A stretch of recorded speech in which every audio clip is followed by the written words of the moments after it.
The Denver Broncos receiving corps has been dealt another blow.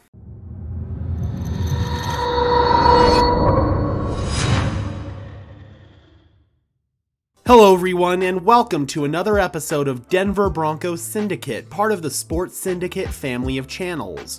On this channel, we bring you informed and in-depth analysis of our Denver Broncos. I am your host, Gage Madrid. You already know the drill. Be sure to leave a like on this video, as well as subscribe and ring the notification bell so you can help push this content out to other members of Broncos country. We are on the road to 500 subscribers, so I would really appreciate you helping us get there by hitting the big red subscribe button. On Monday, the Broncos entered the next phase in the offseason program as they kicked off 3-day mandatory minicamp. This marks the final time that the team will be together at UC Health Training Center until training camp at the end of July. Although day one of minicamp was overall successful according to players and coaches, it didn't come without its bumps and bruises. The most notable injury suffered on Monday was to wide receiver Tyree Cleveland, who per reports went down in the end zone after going up to catch a pass on what ended up being the final play of practice.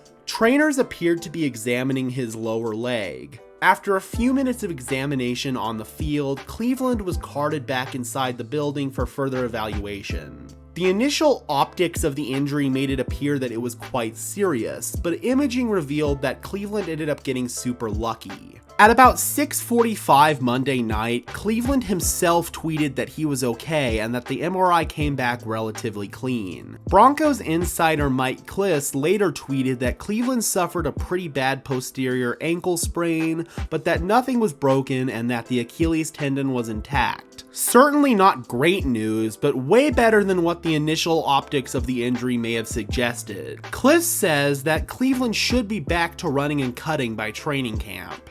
This is definitely the best possible outcome for Cleveland, who already has an uphill battle ahead of him if he wants to earn a spot on the Broncos practice squad, let alone the active roster. Cleveland, who the Broncos drafted in the 6th round of the 2020 draft out of Florida, currently sits anywhere from wide receiver 6 to wide receiver 8 on the Broncos depth chart. Behind the Broncos' top 4 receivers, who are already locks to make the 53-man roster, figures to be a healthy competition for those remaining spots, either on the active roster or the practice squad.